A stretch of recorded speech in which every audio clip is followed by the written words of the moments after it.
the microphone, just press this link and hold it.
and for the wall. But sometimes you just don't know where to start. Our day-to-day responsibility, the question of work and balance, for financial stability, all these things can lead us to solve and unhappy. But let's not take this all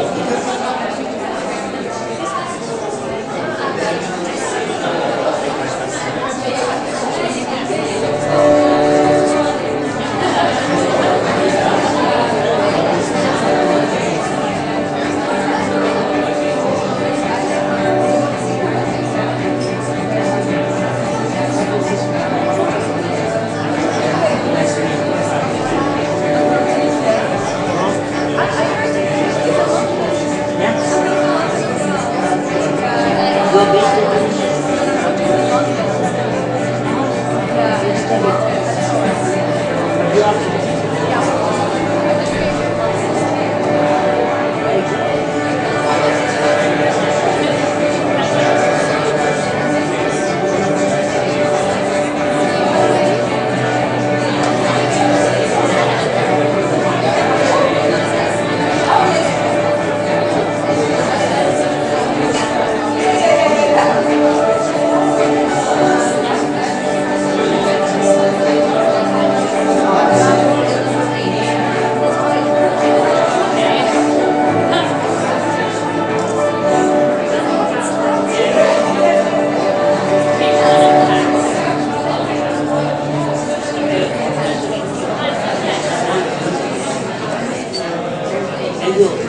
Hello.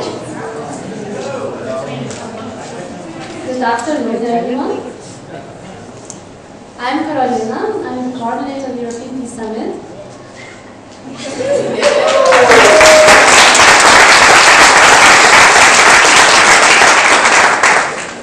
So first of all, let me say that I'm very happy that you are all here, and without you, participants, partners, speakers, trainers, and our sponsors, as well as organizers, this event would have never happened. So I'm again once very happy that you found the time and you came here and joined us today. And actually, I have prepared the speech, but I decided to speak from my heart. all, I would like to mention that we are really grateful for our partner, Slow Budapest, who helped a lot us in arranging all the things in Budapest. Thank you once again.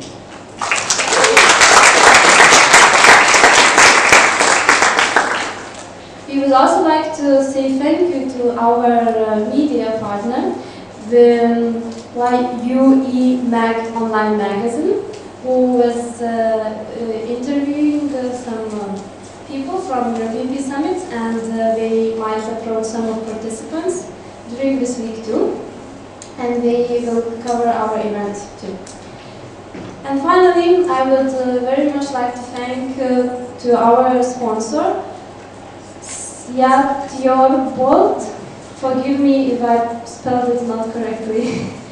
They were very kind and they provided us local organic Hungarian apples, which you will enjoy during the coffee breaks this week.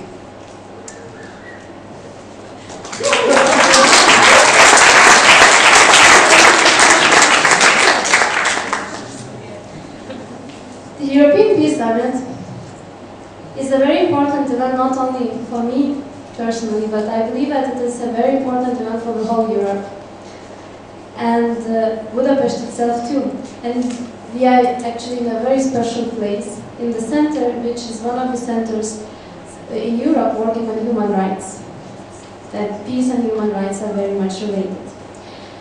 It is special for me to see all of you here today, because it is so much important to spread peace, love, and our kindness to all the people around us, our families, our friends, but more importantly to our communities, to our countries, and to the whole Europe.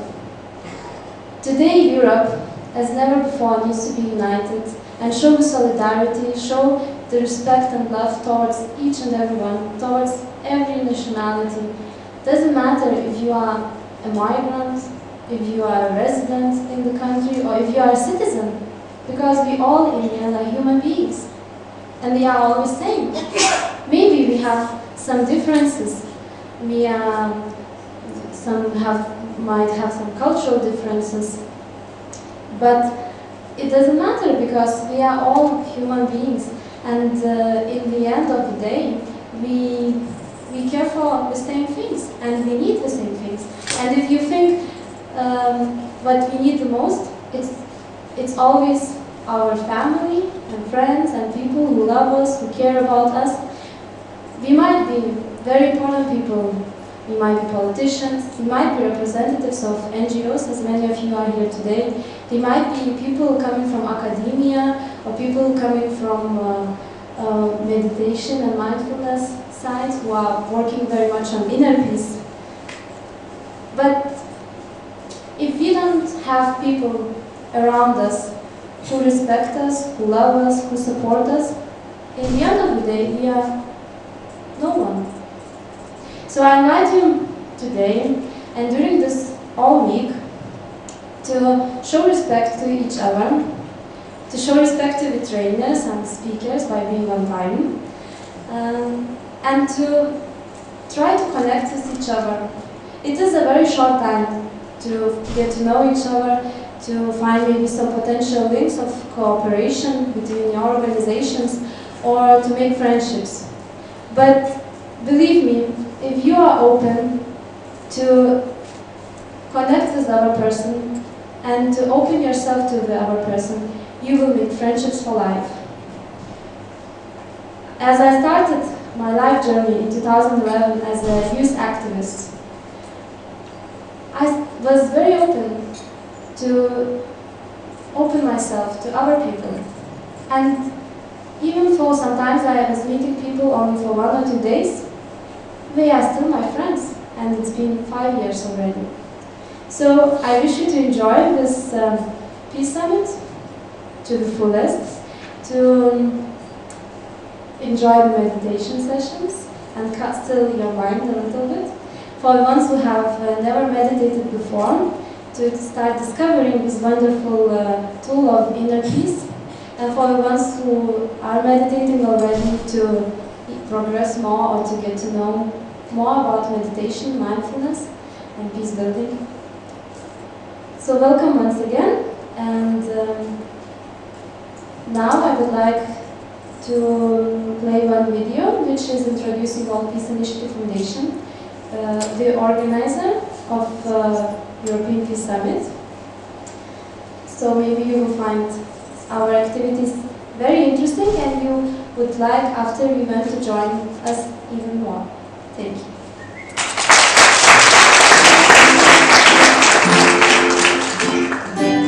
Did you ever get the feeling that life could be a little more peaceful? Perhaps we can help. Who are we? WPI is a growing network of people who embrace the humble idea that world peace is achievable. Yes, we know that you've heard that one before, but trust us on this. We've got a plan that works. We're here to make the world a more peaceful place, one person at a time. Most of us genuinely want the best for ourselves and for the world around us, but sometimes we just don't know where to start. Our day-to-day responsibilities, the quest for work-life balance, for financial stability, all these things can leave us exhausted and unhappy. But let's not take this all for granted. Your happiness is in your own hands. You can change your reality at any moment.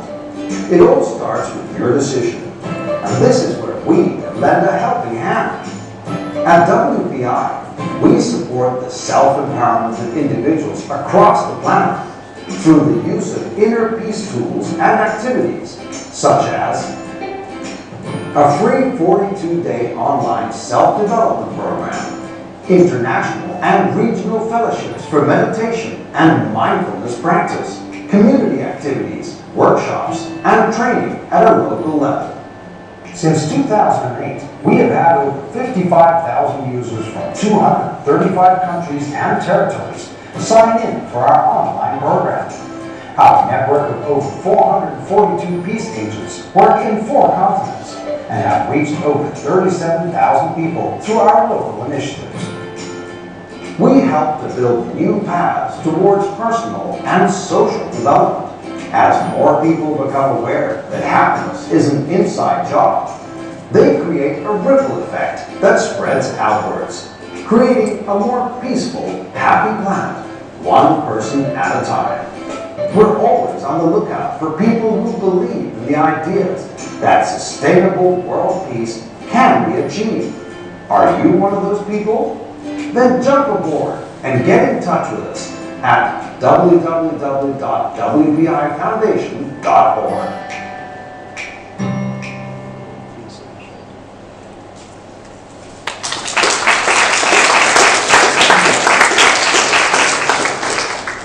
So during the event you will have also time to get more to know about our activities. And now I would like to invite to welcome you Ms. Worakate, the Managing Director of World Peace Initiative Foundation.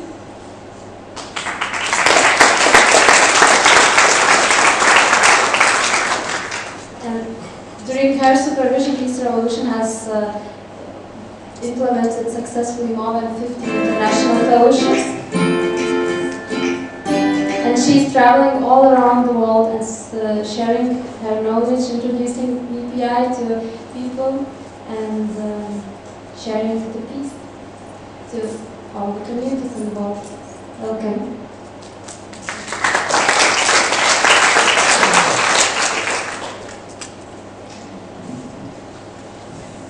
Okay. So first of all, I'd like to introduce myself a little bit again. You can call me Ping Ping. But my first name will be pronounced like Worakate. Worakate. Worakate is like a Japanese, okay, something. Okay, I'm Thai, okay, and my name is Ping Ping. It's like a little bit like Thai Chinese kind of, okay, because my sister comes from China, so I'm originally, my blood DNA is Chinese, yeah, but I'm Thai, okay. So officially, I'd like to welcome all of you, ladies and gentlemen, again to our first European Peace Summit in Budapest. The first time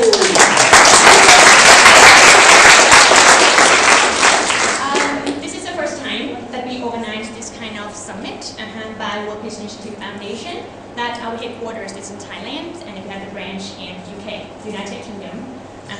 And we have a big plan in 2017 that we were going to have Peace Revolution Summit in Thailand, where we will gather bigger youth, bigger young leaders around the world, like maybe 300 people.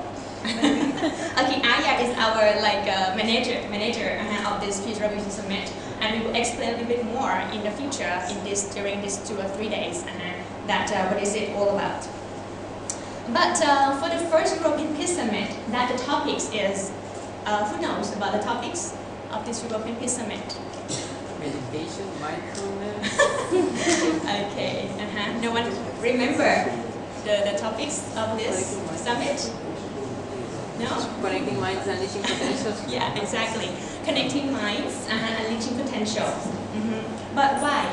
Do you know why these topics is our focus? That invited you here, and you're here because of that.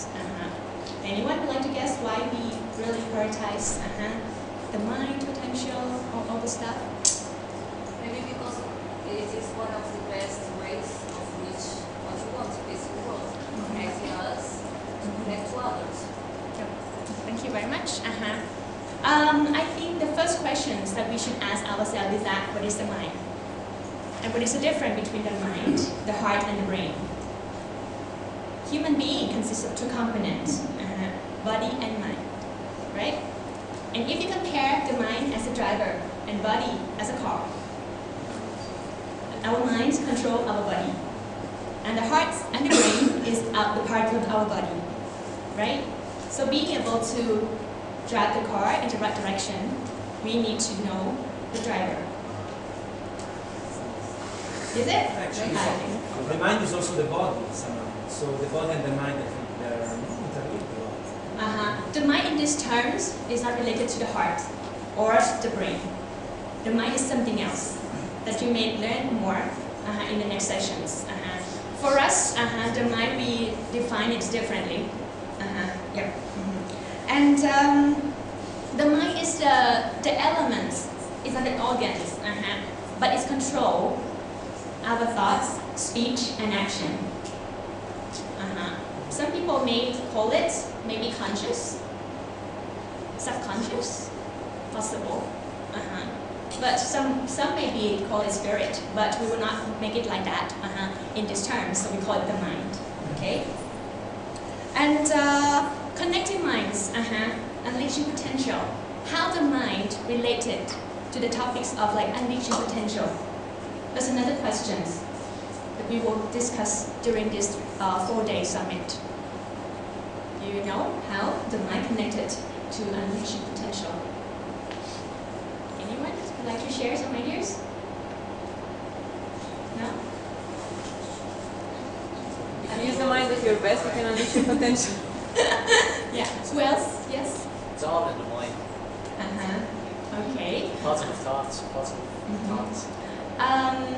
By statistic, actually, human being right now, we use only 10 to 20% of our potential because we are not really empower our mind yet. But for those who know the way to empower the mind, they can use more of the potential. So we're here to learn that and to be able to reach our maximum capacity or the highest potential that we could achieve. That's how we have these topics like connecting minds and unleashing potential.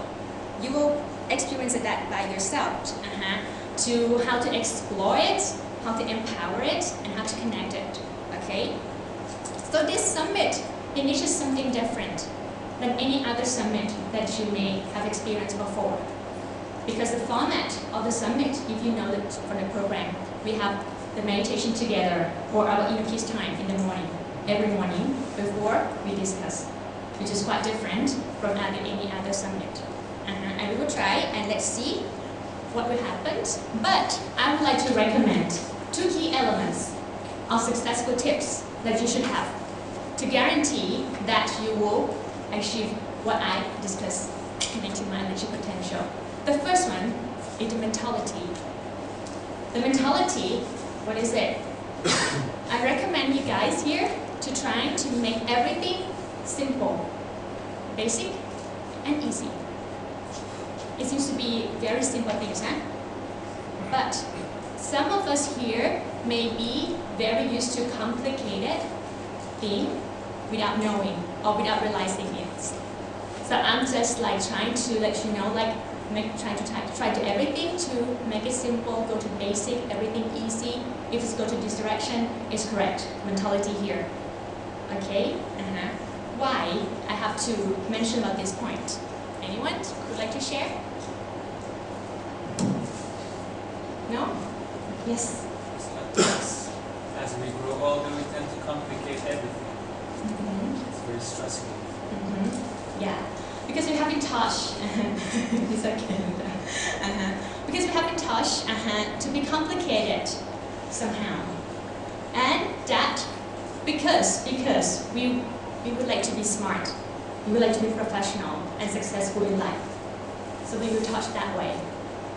And many times those kind of things lead us to stress, worry, and nervousness.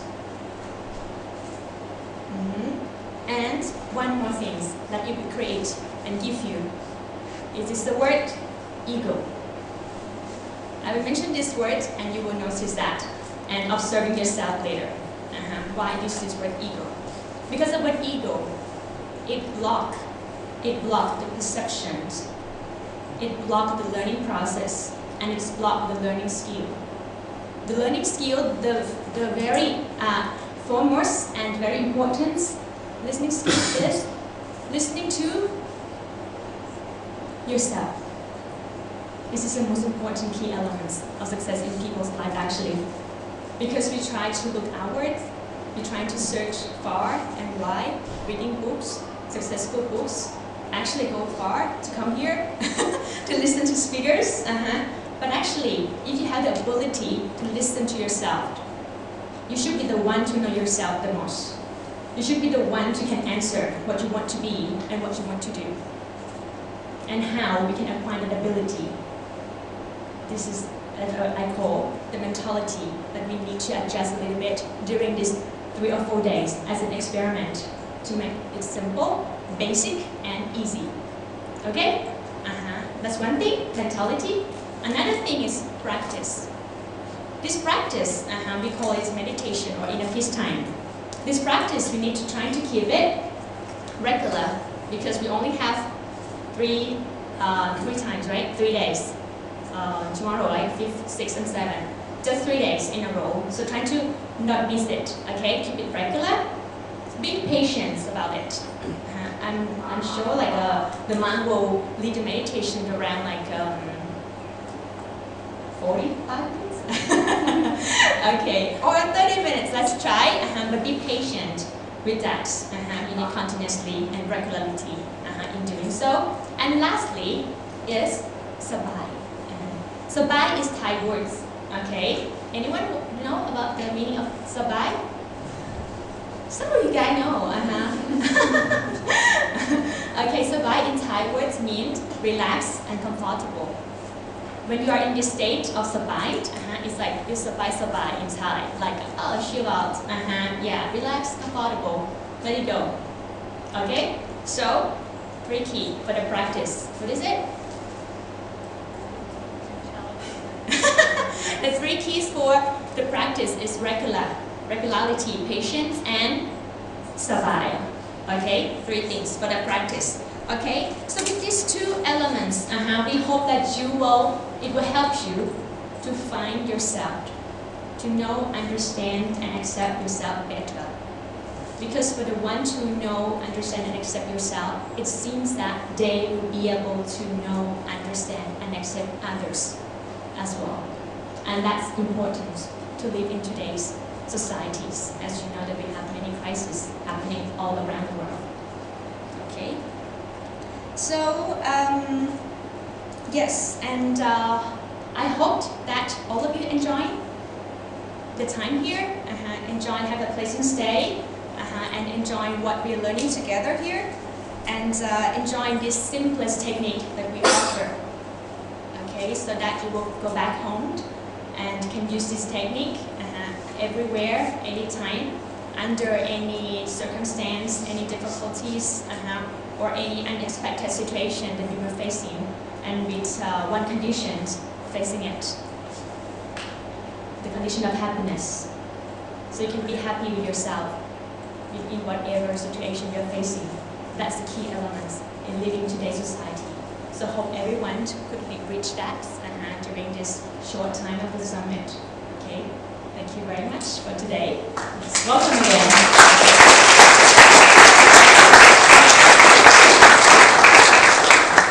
Thank you very much.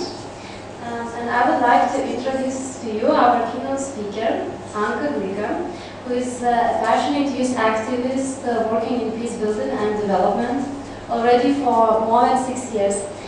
And she is a person who is very important for peace revolution because she was one of those few people who actually started and developed peace revolution project in Europe. So maybe without this wonderful young lady, we wouldn't have been all here together today. Thank you, Anca, for coming here, and I think that she deserves a big applause for what she had done for peace revolution.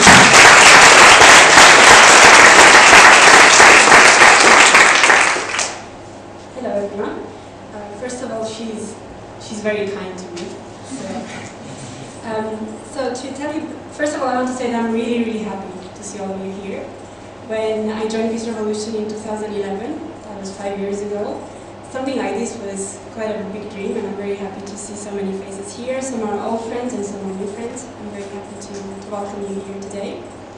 To tell you a bit about myself, so my name is Anca, I am from Romania, and I've been active in peace education, in inner peace, and also in the last year in advocacy for peace building. So there's a lot of peace in my background, and it has different angles to it. However, in Peace Revolution I joined in 2011 when I went into one of the retreats in Thailand, and since then I can say that my life has definitely changed, and I've been in love with Peace Revolution ever since. What I want to share with you today is one of my most recent experiences. Most of you are aware of the crisis that Europe is going through today, and I'm referring particularly to the refugee crisis. I believe you're aware of it. Thinking about what I want to share with you today, I thought that I remember something that I wrote in my notebook one late night, not long ago, because I was working in Greece with the refugees. I was working both on Lesbos Island, which is an island that has a very small population but has dealt with over 500,000 refugees last year that are arriving by boat from Turkey. And I was also working at the recently closed Greek-Macedonian border. I can say it was quite an intense experience, and that just ended 2 days ago for me. So thinking about what I'd like to share with you today, it's also part of what I experienced there. It's a text I wrote for myself actually in my notebook, but somehow it makes sense to read it to you today. It might be a bit rough, but hope you can relate to it. So it says, "It's the young people, my generation. It's them that are blowing my mind and my heart as they sit at the front lines of injustice, making it somehow bearable. They've come to help in this refugee crisis from the farthest and the closest spots on the planet. It's my roommate, Alia, who is a Swiss girl my age and who runs the most dangerous rescue operation on the island of Lesbos, and does it with a strength, skill, intelligence and determination I had never witnessed before. She has seen so much drama, this young woman, yet she never stops. It's my colleague Andrew from the United States, who is field coordinator for an entire shoreline, meaning that he only gets to sleep in between 2 boat arrivals, which are always unpredictable. He calls me at 2 a.m. to say that his team of volunteers needs extra hands in providing aid and warm clothes to yet another boat filled with Syrians fleeing war. It's my colleague Brian, who, in a boat landing, the first thing he notices are exhausted women struggling to carry their infants, so he immediately rushes to find them baby carriers that he knows will help them on their long, long journey ahead. Baby carriers. I'm a girl, and it wouldn't be the first thing I'd think about. However, Brian notices that. Then it's Ruth, who has been working in Afghanistan, then in Nepal after the earthquake, and is now volunteering here in Greece, mainly focusing on gender-based violence. It's Barry, who started a mobile kitchen feeding 4,000 people every day.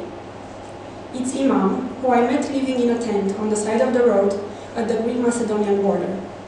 She was an architecture student in Syria, and she speaks great English. She now helps us with translations to Arabic as we distribute hygiene kits to thousands of people. But outside of this emergency is, for example, my friend Paula, who lives back home in Romania and is raising her little children in an environment that she created peaceful, filled with art, creativity, and sharing. It's my colleague Marwa, who spent her last year caring for her heavily ill grandfather. All of this matters. No gesture is too small in our creation of a better and more peaceful world. When I wrote these pages, they're obviously very rough, as I said, but somehow all these experiences have really impacted me, and it made me think that actually, oftentimes, as we're trying to create a better world, which I think that we kind of all want to do, since we're here in this room, I believe we're all peace builders. And oftentimes, when we do that, we feel really disheartened because we think there's so much to do, very much to do. And if you listen to heads of state speaking sometimes, if you follow sometimes maybe the United Nations Security Council discussions, you can hear, and they speak about violent extremism, terrorism. When you hear the references to young people, we are being seen as either victims of violence or perpetrators of violence. I don't know if you're aware of that, but in my opinion, there is a huge gap there. And luckily, quite a handful of organizations have raised together. And as of last year in December, we now have a United Nations Security Council resolution on youth, peace and security. What does this resolution aim to do? It aims to challenge the narrative. We are not victims as young people. We are not perpetrators. But what we are actually, we are peace builders. And I think it doesn't necessarily have to be going to Greece and rescuing people from the sea. It can be working on improving our relationship with ourselves, with our work colleagues. It can be improving our activism. Starting an NGO with your friends and doing some sort of magic. I'm sure that all of us here can identify to some sort of peace building in our lives if we look at it, an inclusive notion where people, young people, are standing at the front lines of changing the world as they see it fit. So now the question for me was, for example, I myself was doing a lot of activism work. I was since university and even before that. I was active in numerous NGOs. However, at the end of the day, doing so much, I was kind of really forgetting about myself, and I was not feeling very satisfied with what I was doing. It was never enough, or I was just too tired to enjoy the results of my work. And that's when, accidentally, like all the greatest things in life, I got introduced to Peace Revolution. I found it online, and I went to Thailand. That has been the most impactful change in my life and has given me friends that I treasure to this day. And it really, the program and the meditation itself, which was a tool that helped me be at peace with myself so that I can later on multiply that and replicate it in my society. This tool has empowered me to a great extent. And this time it was built around the idea of sharing tools that can help us simply be better in what we do and work on our self-development. It can be really small things. But once we are more at peace with ourselves and we discover ourselves more, everything that we do and that we are, most importantly, ripples to the world outside us. I hope you make the best of the days that are coming. I hope you find very useful tools for you, that you have developed new skills, and above all, that we inspire each other to be better humans. Thank you very much and welcome to the European Peace Conference.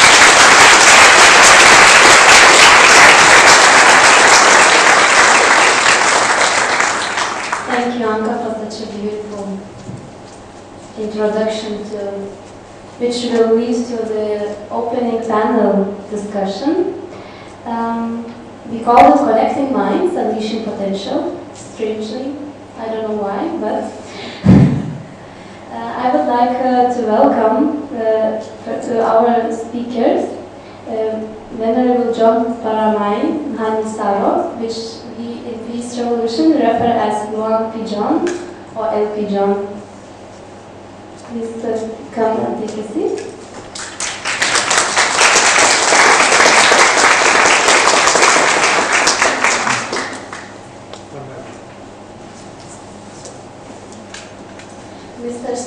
Mr. Salvi Greco.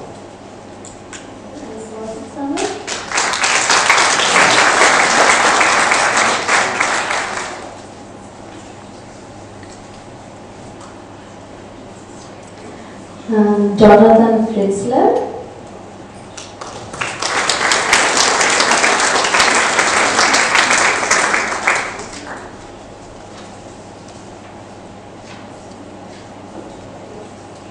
And Mr. Vijay. Mehta.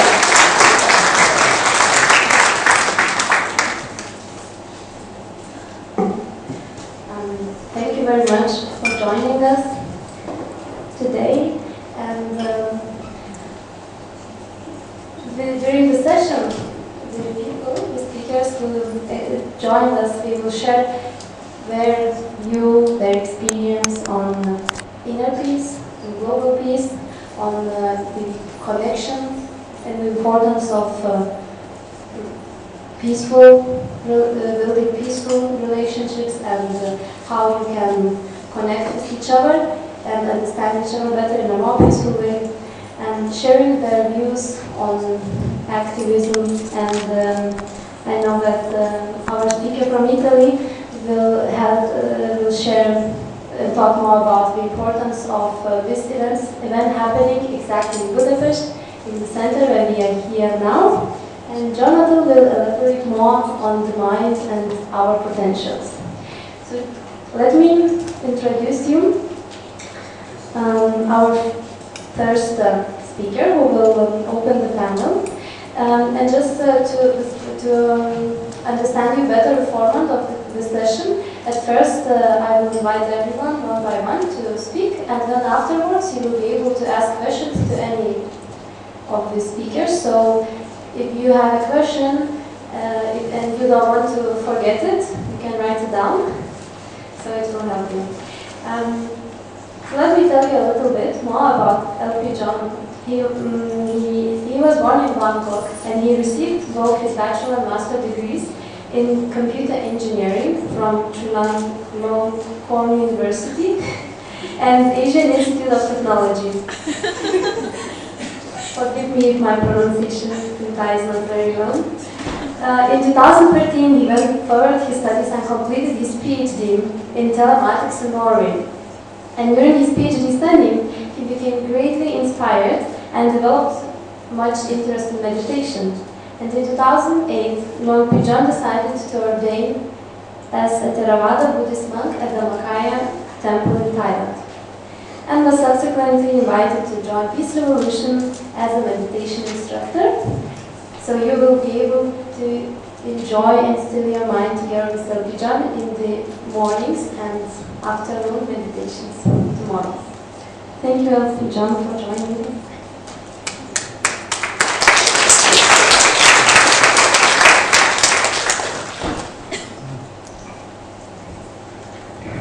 Good afternoon, everyone. It's my great pleasure to be here in Budapest. It's not my first time. My first time was in 2007, 31st of December, during New Year vacation. I came here as a student with some friends, hanging around, having fun, enjoy nightlife. And now you're looking at me, okay, what is this? Yeah, life was nice at the time, studying in Europe, and computers was my topic at the time. And I also enjoy different things, like playing music. Beautiful Blue Luft was one of my father's favorite songs, but he liked to ask me to play for him several times, so I like playing music a lot too. And after the vocation of 31st of December 2007, 3 months later, I become a monk. What's the twist? But I just told you this because I just want you to not to be afraid of me.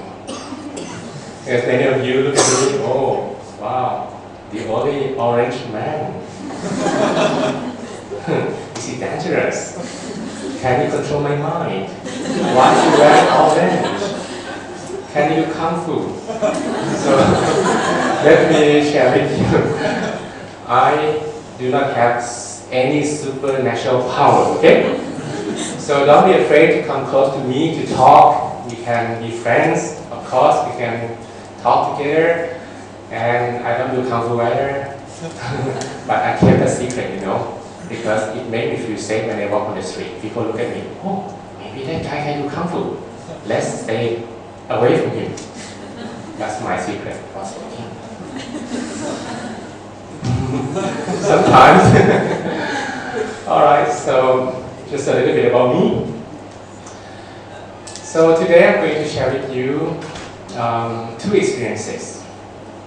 The first experience is what I got when I was studying my PhD in computer engineering and telematics. At that time, I'm not sure if any computer guys here, I'm going to speak with some strange languages. There was a debate, okay, over questions about what we call central processing unit. Wow, what is that? So every computer has a CPU, and you might heard some words like Intel or Snapdragon, maybe, if that rings some bells. And there were 2 approaches in reading those CPUs. The first approach says that, okay, in order to make fast computer, you have to add more complexity into that central processing unit. So the more complexity you add into the unit, the faster computer you're going to have. And the second approach says that in order to make a fast computer, you need to control, and you do not add too many of the instructions into the CPU, so that the computer can run faster. But I'm not here to tell you which approach is better than the other. But after 30 years, what I realized recently is that the approach that is called RISC, or Reduced Instructions Set Computer, has been used widely. I think more than 90%, 95% in mobile phones. So if you own an Android device, iOS device, those devices feature ARM CPU that follow the principle of RISC. Okay, end of technical term. So basically that CPU consumes less energy and it produces less heat as well. If you imagine a mobile phone that you carry, and then you have to carry a big ventilation or heating cooler like computer, it's not fun, right? It's not cool either. It's hot. So basically they have to make sure that that device should have as little power consumption and generate as little heat as possible. Right. That's about computer.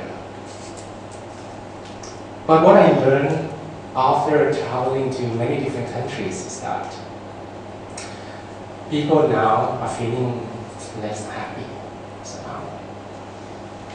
I stayed in 2013, 3 months in Peru. Anyone have been to Peru before? People? Such a nice country. But somehow people feel a lot of stress. Surprising, huh? So I started to offer meditation courses, and I give different topics. Every day I teach meditation. Meditation for empowering yourself. Meditation for better productivity. Meditation for better creativity. Those courses do not sell well somehow. I didn't actually try to sell them. But no one came to attend the courses. The only one that people came a lot to attend is stress management. So people say that we don't care if meditation will help us to become better. We just want to be happy. We just wanted to feel much better about ourselves. We feel a lot of stress, having to deal with traffic. It's too much already. So eventually I taught only stress management. And after 3 months, one thing that I realized was that people came again. Monk John or Logi John, after practicing meditation with you, I now feel the stress. And I now work better, I enjoy life better, I have better creativity. So it's very surprising to know that those things come after when people feel more happy. It is like when we are enjoying what we are doing, we will put and we will do everything to our fullest extent. Right? If you have something that you enjoy it, you will always try to improve, you will put enough energy, you will keep getting attention, and try the best that you can. But why can't we enjoy our life in the way that we used to be? One thing that we are facing is that there are many, many decisions in our life that we have to take. And those decisions, sometimes they are not really critical to our life.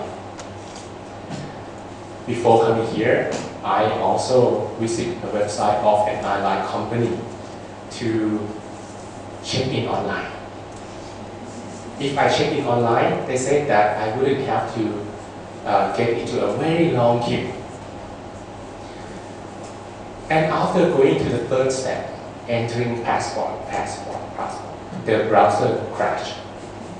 And I had to start all over again to enter everything again until the end. They said that I cannot check in online. Go to the airport's counter. Maybe 20 years ago, we wouldn't have to do something like this, right? In the past, if you want to buy a plane ticket, you just call an agent, they buy for you. If you want to go and check in, then you just go to the counter and someone will do that for you. Maybe you ask someone to do for you as well. But these days, all those companies will want us to do everything on our own because it saves their time, saves their people, saves their money. So we are dealing with so many decisions.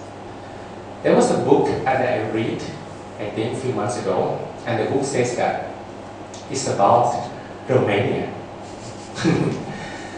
There was a lady that migrated to the US many years ago, I think up to 20-30 years ago, and a professor from the US that asked her if she felt happy in life or not. The lady said that, well, I didn't actually feel happy anymore. Why? Life in the US is very challenging. In Romania, before, many years ago, when I wanted to buy a pen, there were only 3 varieties of pen in a bookstore. So if I would spend 5 minutes reading the labels, trying all the pens, I would have to spend only 15 minutes to try all of them. But nowadays in the US, there are 50 varieties of pens. And if I would like to buy a new pen, I will have to spend more than half an hour or even more than that just to read all the labels, understand all of them, and choose the best pen for my idea. And because we are facing so many decisions, some of them are critical to our life, some of them are not very much. We feel that we enjoy our life less somehow. I've been traveling around, including my country. It used to have a nickname, the Land of Smile. But nowadays, when I went to Bangkok, I couldn't see people smiling as much as in the past anymore. So life is very rushing, and we are forced to do things that we didn't actually want to do very much. So one thing that I'd like you to try is to live your life in another way. Life is not just about 0 or 1, computer language again, or black or white. It doesn't mean that you have to be successful to be happy. You have to be able to finish something to be happy. You don't have to be someone to be happy, but you can be happy in every little single improvement every day in your life as well. And that's why we are organizing this event, just to let you feel how you can enjoy your life in a different way. This is the beginning of our journey together. There are only two kinds of problems in our life. The problems that we can solve and the problem that we cannot. The problem that we cannot solve, what do? It's just let them go from our mind, right? We don't keep them around. And we do not have to even solve all the problems in our life either. Sometimes we choose to solve some in order to survive, in order to be able to enjoy the situation that we are facing. So even though we have so many problems around us, we can still face them with joy, right? So basically, the world is very strange. If you keep the world on your shoulders, you're going to feel very heavy, frustrated. But if you keep the world under your feet, you will feel happy and liberated. Let's start this journey together. In this journey, it is a new beginning of the journey. Because this is a new approach that many people are start adapting it. But as we circling around the world, we see more and more of people accepting it somehow.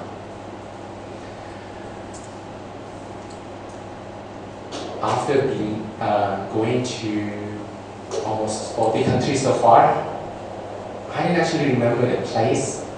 I didn't actually remember the food, not very much. But I remember people. And I'm glad to learn that more and more people are aware of this initiative.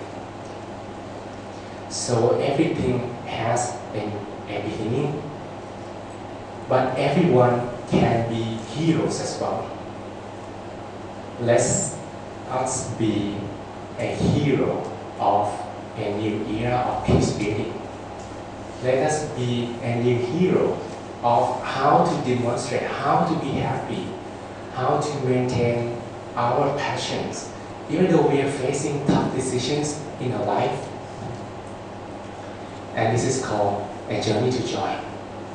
A journey to true peace building. We should not feel frustrated. We should not feel annoyed. We should not feel like we want to give up. But we should feel more and more and more happy every day.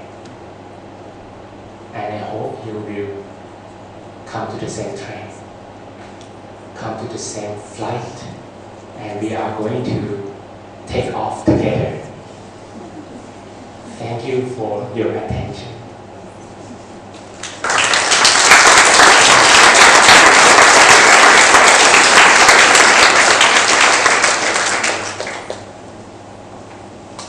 Thank you very much for sharing your stories. And I believe that every single one of us can somehow relate to one of those stories and reflect a little bit about ourselves and our lives, and hopefully learn how to enjoy life more. I would like to introduce you another speaker and trainer who agreed to join us in this European Peace Summit. Mr. Salvi Greco from Italy, and he has been working since 16 years at the European level. This is the European Union programs focusing on intercultural dialogue, active citizenship, personal development, and unlocking creativity. So thank you once again for joining us here. You will be able, some of you who chose his workshops will be able to get to know him and his working approach and ideas during the following days. And now, I invite you.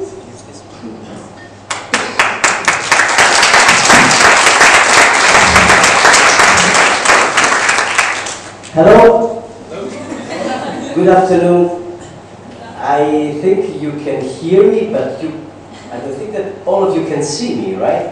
I'm a bit small, so hello also. I'm a bit, typical South Italian guy, not so tall. I don't have also the beautiful orange, so but luckily we have a good sound system, so thank you to you, Karolina, Karolina, sorry. Yes. After months being in contact, it's not the best, not to say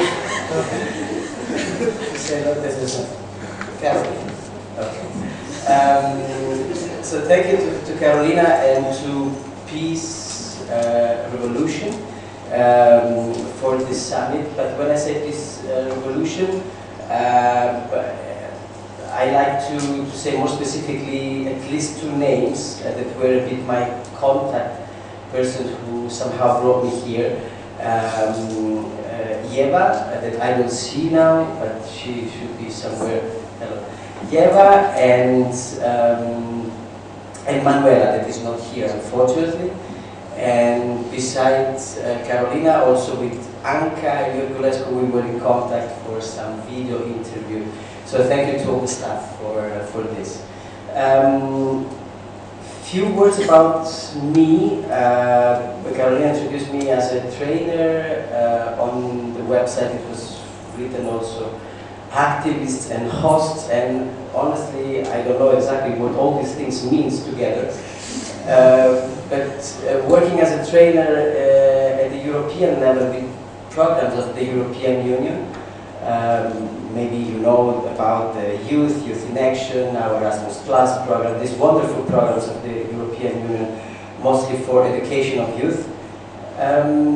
Working since many years with these programs, now maybe being a trainer, activist, host of this program, for me means being European citizens that is struggling a bit with Europe and with where Europe is going nowadays.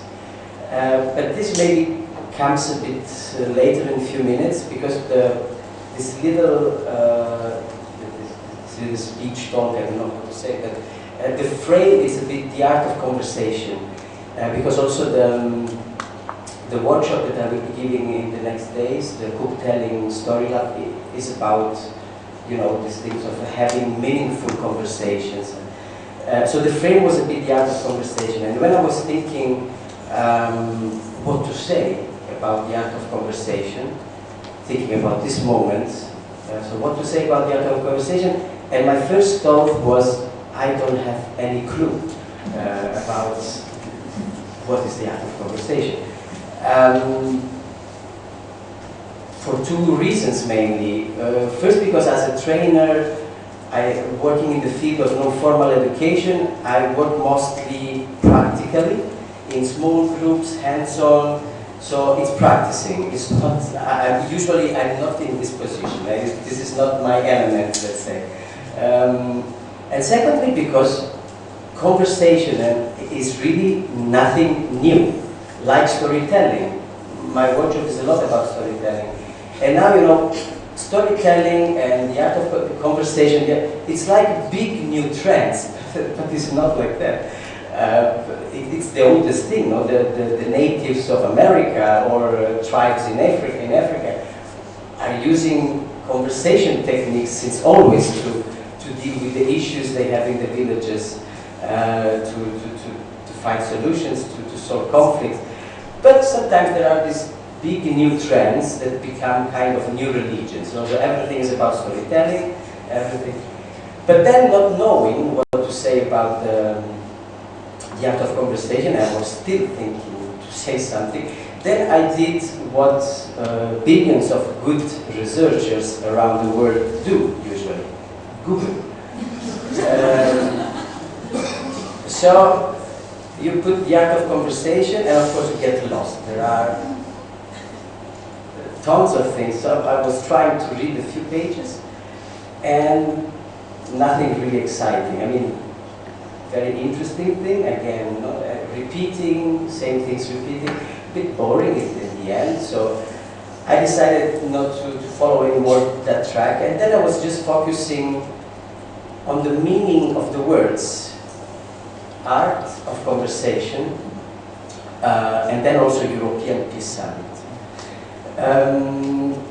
And it's also here, nothing new, but at least it gives you a bit the meaning, no? Because conversation from the Latin is being with others, and how to relate with others in a pleasant way. And art, putting art beside conversation, yeah, it means how to make it beautiful, meaningful. And that was quite nice already. And to share just a couple of things about the art of conversation with my personal experience. The first is that I'm a trainer and I come from Italy. You know, the stereotypes, the wonderful stereotypes that every country has, and of course also Italy. I think there are other Italians in the room, yes? Okay, so I don't know if you will agree with me or not. You are free to stop me or to say. So one of the stereotypes is that Italians talk a lot, too much. And we do it in a colorful way. With all this, you know, there is a specific, even in airport, you find all the gestures and the meaning of this. So it can happen that you are, for example, in a cafe in Budapest and you group a group of Italian tourists, 7, 8, 9 Italian tourists sitting at the bar having a coffee. What probably you will see is this 8, 7, 9, 10 Italians talking all together at the same time. And they're talking probably about coffee, saying that is not a good espresso because espresso is the best coffee in the world. And there is a terrible mistake in this thing, which is not talking all together at the same time. The mistake is the thinking that espresso is the best coffee in the world.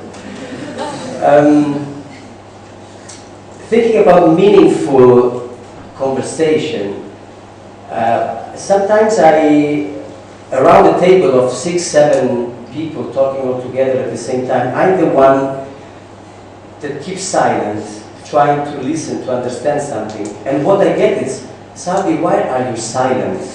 Do you have any problem today? And I said, no, maybe there are already a lot of people talking, so maybe at least one should also listen. But then I think also that maybe it's not wrong.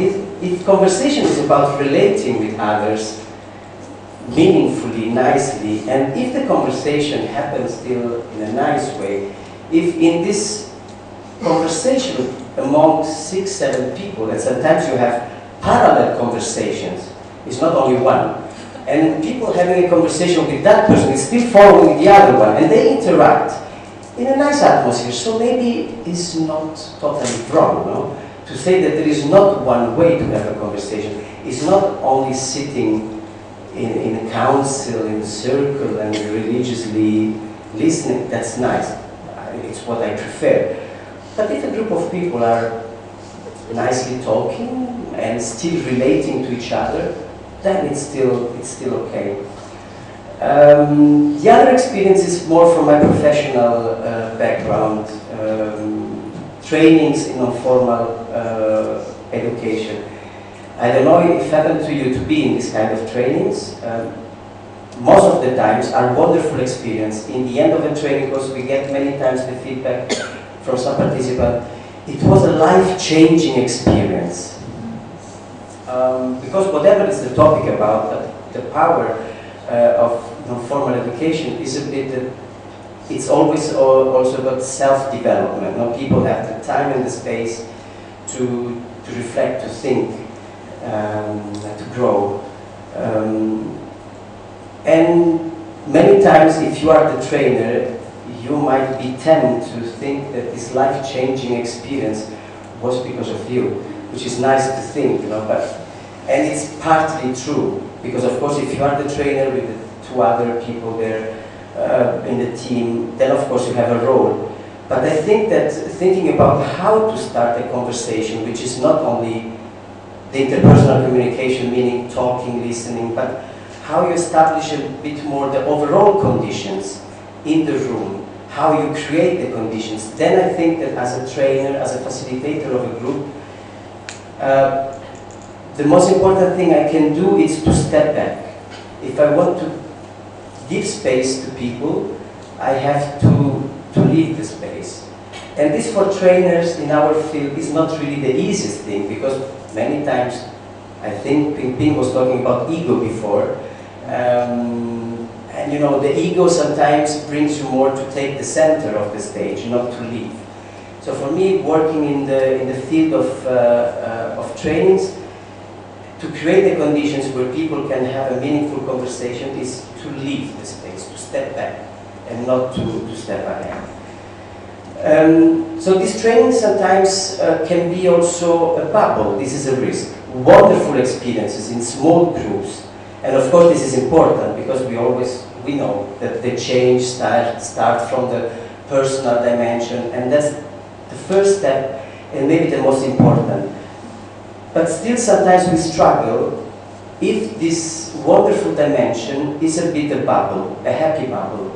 Last week we were in Perugia, in the center of Italy, doing a training course on intercultural learning and cultural diversity. On the 22nd, Tuesday, we were going to close the training course with a conference.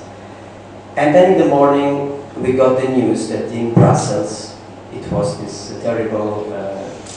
and for us it was not easy to go to this conference and talk about the wonderful training we had about cultural diversity. You feel powerless. So at that point, this personal dimension that you feel so strongly important, but you still have the question, what more can be done? As a single person, as a group, as communities. And this brings me to the last things and the last three words, European Peace Summit. It was very interesting for me to go word by word, and starting from the last one, summit. Summit usually is used when the heads of states are meeting, no? So powerful people. But this is a summit, so we are powerful people, and that's beautiful choice to use this and not conference or, I don't know, meeting. Peace. Thinking about peace, it came just in my mind what a very nice priest that I could meet years ago. He was an activist, and he said something like that always stayed in my mind, like, peace is not just a term, a word. Peace is a dictionary. So it's full of meanings. It is a complex thing. And mostly he said peace is an agenda, meaning that it's actions that you have to do day by day. And this agenda with actions to do, again, brings me to what more can be done. Doing, actions. And then European Peace Summit, Europe. And here it's really questions that I have and that I like to share with you, because as already Anca was sharing her experience in Macedonia and in Greece, I was really one of those believing in this Europe design, I would say. Working with these programs that really allowed in the last years a lot of people, citizens of Europe, to build wonderful things in Europe. And you know, in 2012, Europe, the European Union, got this Peace Nobel Prize, and it was a big debate about it. Many people were saying, but what's that? Why a Nobel Peace Prize to Europe? And honestly, I was among those saying that's a wonderful thing, because first of all, it's the recognition of a place where for 60 years we didn't have war, at least among the countries. And it was like asking a stronger commitment for the future. The Nobel Prize sometimes has this meaning also, not asking a commitment. So it was like keep going in this way, building more peace and enlarging this in also with other countries. And then something again started that is not new in other parts of the world, but maybe in Europe was a bit unexpected, like this crisis with refugees, the terrorist attacks in the last, and that started to make not only me disappointed with how things are going a bit now, because my questions are how Europe will honor this peace Nobel. Will Europe do this allowing European countries putting up fences and barriers between borders? Because we know that I think even here, where we are now in Hungary, there are fences and barriers on the borders. And so can Europe allow European countries to have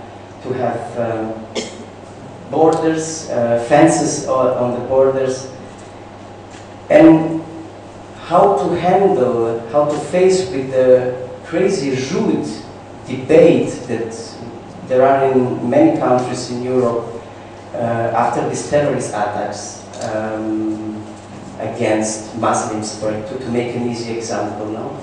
And there are strong movements that are raising strongly in many countries. So these are just concerns that I share, like with many other people. And I came here also hoping to get a bit some, some relief, being with other people that are working on and thinking and dealing with these issues. Thank you for listening.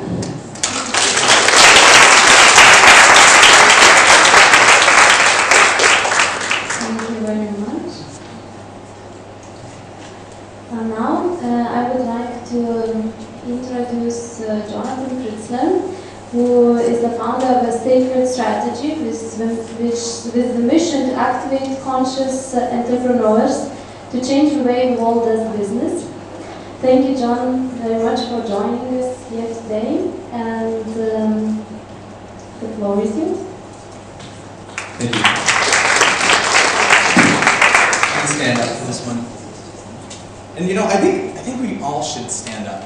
Yeah? Because I think we've been sitting down for a while. Let's stand up. Let's do an experiment. What we're going to do is, because I like to study a lot about the power of the mind, unleashing the power of the mind. And what we're going to do is one thing that's really good to do when unleashing the power of the mind is to stretch your body. So let's try this one. Find some space and you can open up your legs. And it's that hip opener, yeah? And we're going to start by just going to the side, yeah? One hand up to the sky, looking up, proper yoga form. Your yoga teacher would be so proud right now. And switch. Don't forget to breathe.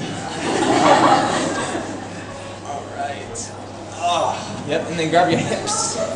And then just lean forward like that, yep. Hip opener, sitting down, wait. That's good. And then all the way down to the ground, right in the middle. And then look up in front of you and say, hey man, nice butt. Alright, shake it off, shake it off. Okay, so we're going to do something that's a really cool experiment. And what we're going to do is you're going to pick a partner next to you. And you're going to look at them and we're going to have a quick competition.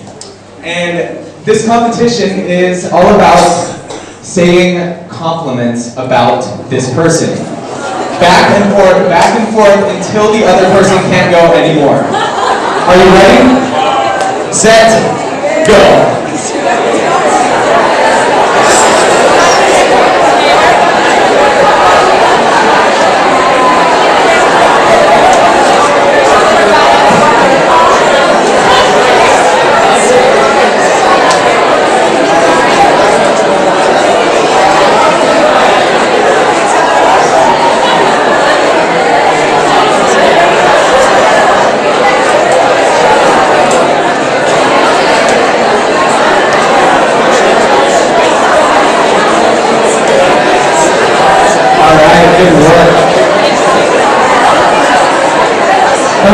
everybody give this person a big hug.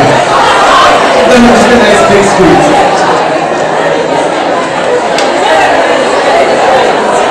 Alright. Go ahead and take a seat. So my name is Jonathan, and I'm an entrepreneur and an activist and an educator from Hawaii. And in Hawaii, we always greet each other with the word aloha. And so when I say aloha, you can say it back. Are you ready? Aloha! Aloha! Yes, I love that.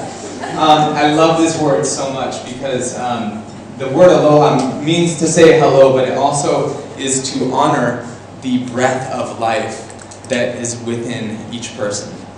And so I honor each one of you for being here and for showing up to this event and for hearing the call, the hero's journey, the call to action. How many of you know about the hero's journey? Awesome. Okay, so Joseph Campbell wrote a book, The Hero with 1,000 Faces. And he talks about how every hero in every story always starts their journey. And they go on this process, this cycle. And it always starts where the hero is in their comfort zone. They're in this place where they're just like their normal daily life, and it's boring, and they're just kind of like doing the normal thing, and then they hear a call to something greater. And I think that each one of us is on our own hero's journey. And just by hearing the call to be here, we are saying yes to that opportunity. We're saying yes to showing up. And just by doing that, honestly, it can literally change your life. And I'm a testament of that, because last time Karolina threw a conference, which was in Lithuania, almost exactly a year ago, right? I went to this event, and I was representing one of my organizations, which is called Education Energy, and I wrote a book that's called Hack Your Education. And I was speaking at this conference, and I went on this mission afterwards to meet the leading innovators in education in Europe, and I met someone at the event, and they ended up hiring me to launch my book as a curriculum at the University of Leiden in Holland. So, like, absolute miracle. Yeah, you can clap about it. So, literally, like, the person that you just complimented could open up a doorway to something great. Like a hug. I don't know. So, I'm really excited to be here because honestly, like, to be able to speak about peace is so huge because I am an absolute activist for peace. Basically, what happened to me, my story started when I was riding a motorcycle and I got hit by a truck and I almost died. And basically, I was studying business at the University of Hawaii, and during that time, there was nothing that was really that important to me other than surfing and, you know, hanging out with my friends and maybe smoking some ganja. Like, didn't really, you know, my priorities were not in alignment. And then I had this accident, and during my recovery, I went on a trip to Alaska, and I went with this group of geologists, and they were going on a gold hunt in Alaska, and I got to tag along on this journey, but I was feeling absolutely broken because my entire spine felt like it was shattered, which I had 3 bulging discs. And basically, I was in this process of feeling like I was losing everything. I moved to Hawaii to surf big waves and have fun and go to school, and I felt like I could never do that again. And I eventually healed myself, but at that moment, I felt like I was losing everything. And so we go on this journey out into the uncharted Alaskan bush on 4-wheelers, and with this group of geologists. And I'm sitting there between 3 massive mountains leading to one river. And when you look down into this river, every single stone was a different color of marble. And you could just feel the precious metals that were in these rocks. I mean, platinum and gold and silver were in there somewhere, and they were there to find it. But I found something so much greater while I was on this trip. And it was because I picked up a book, The Power of Now. How many people read that book? Boom! Oh, thank God. Like, honestly, that book rocked my world so hard. Because for the very first time, I was 21 years old, and for the very first time, I had the most amazing spiritual awakening, where I suddenly was able to let go of my ego, of who I thought I was, and everything about my identity of being like this surfer and la-da-da-da-da, completely put it aside. And in that moment, it was like 24-hour daylight in Alaska in the summer. It's 3 o'clock in the morning, and it's light outside, and I will never forget seeing Spirit in everything. Seeing God in everything. Tears running down my face in awe at the beauty of creation. And the fact that we are these miracles who are able to have consciousness and able to connect and able to reflect the power and the beauty of this universe. And it's crazy. We are really a reflection of the universe.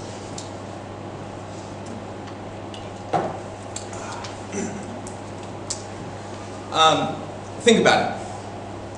Our bodies are made of 70% water, and our planet is covered in 70% water. The blood in our veins is like the lava inside of our planet. The rise and fall of our breath when we breathe is like the rise and fall of the tide. And all the ladies in the house know how connected we are to the moon cycles. But beyond that, think about even the black hole in our own eyeball. It's like we can't fathom, we can't even imagine what's beyond the black hole in our own eyeball and what's beyond the black hole in the galaxy. But from neurons to nebulas, we are absolutely a reflection of this universe and of this world. And I believe that the source, the spirit, the creator, the life that is within each and every single one of us wants to emerge and wants to open itself up fully through each one of us. Like there's this divine design that is built into our DNA that's unfolding at the speed of light right now in this moment. And as we become awakened and as we start to honor the fact that we are these walking miracles, when we start to ask the right questions, we can see that there is an opportunity for us to create literally anything that we can imagine. And it all starts with an idea. That's all you need is an idea. And when I had that awakening, I'll never forget it, I started to receive these amazing visions. You always hear like the spiritual people talking about like, oh, I'm getting a download right now. I'm getting a download. Hold on. Yeah. I got a download.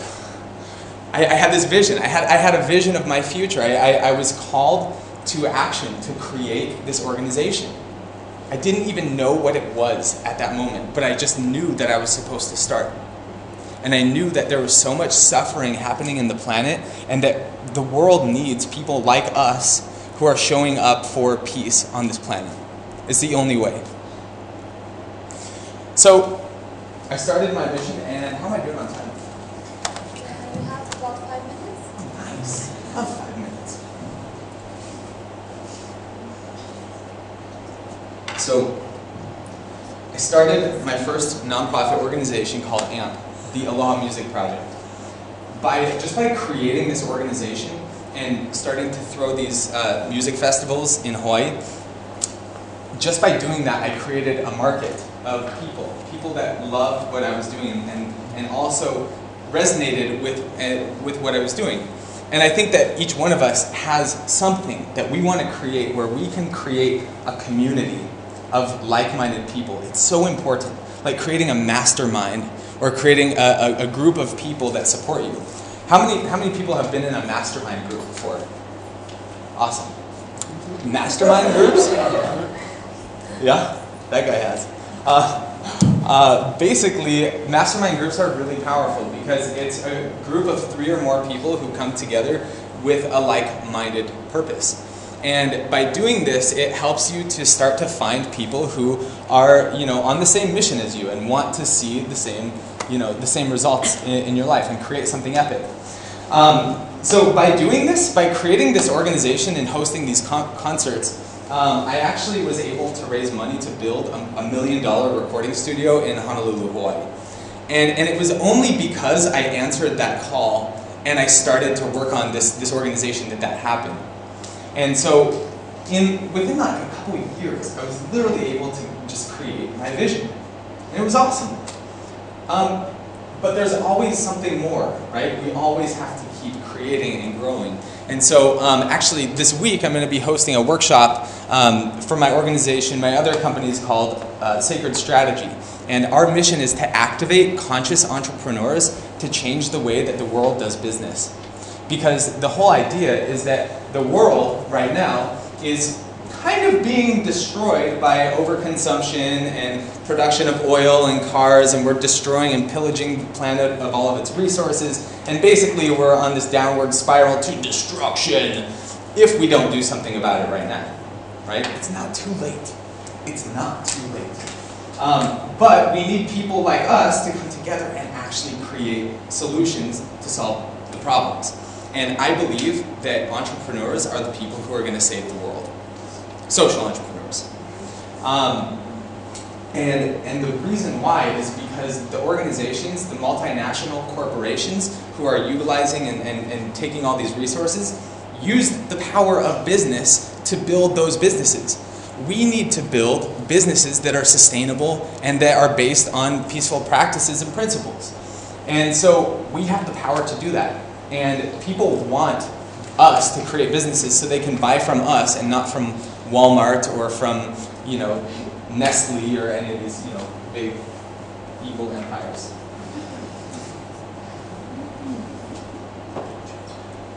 So the Mind Lab is this organization that we have. It was an experiment, and basically we just did a world tour for the past year, going to about 10 countries and 30 cities, and we did this workshop, and it's scientifically designed to blow your mind.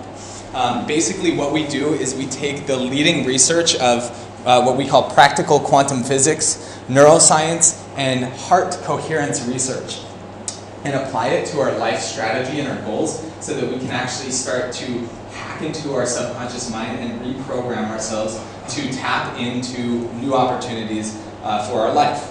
And the idea is that literally in any moment, all possibilities exist simultaneously. They call it the quantum field in quantum physics. The quantum field means that right now in this moment, I could literally run out the door if I wanted to, but I'm not going to. Or, like anything, you can do anything in this moment, and the moment that you decide to actually set yourself on this new path, you change your trajectory, meaning that you could end up in a completely new destiny, all because of the moment right now. But when you make that decision, something even more epic happens. On an epi level, it's called epigenetics. We have the ability to actually change our genes and communicate with our body on a quantum level. And that happens right now in this instant. It can only happen right now in this instant. And it's all from making a decision to come to the Mind Lab on Wednesday or Thursday. Cool. Thank you guys so much for giving me the stage, and thank you so much, Karolina, and Peace Revolution. By the way, I just got to say, Peace Revolution, I started doing the meditations about 1.5 years ago, and I never finished the program, but the meditations are awesome. You got to try it out. Cool. Thank you guys. Aloha.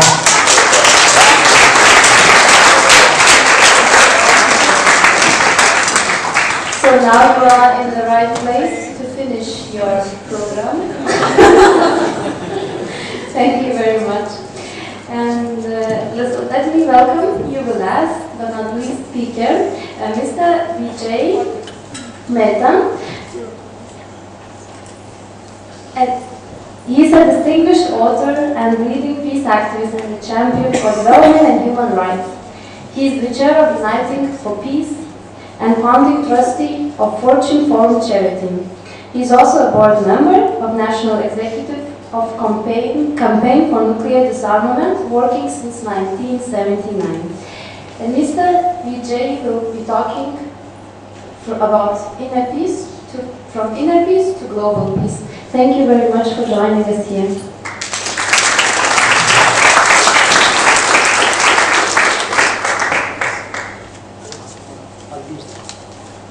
Is that working? Yes. Can you all hear me? Oh, no, you haven't. There is nothing there. Thank you. This is yours? Okay, good afternoon and hello to everyone. It's a privilege to be part of the first European Peace Summit, a noble initiative which can engage and inspire all to gain peace and justice in the world. Thanks to Ping Ping, Karolina, Anca, and World Peace Initiative to organize this summit. A lot has been talked about Europe and how Europe in front of us is destabilizing and disintegrating. And because of that, I have started a campaign which I'm calling Europe for Peace, and the website is www.europeforpeace.org.uk, and you will find most of the things which are happening in crises in Europe, including the refugee crisis. You will find how we are tackling it. It's good to share a platform with distinguished speakers and the audience of peace activists.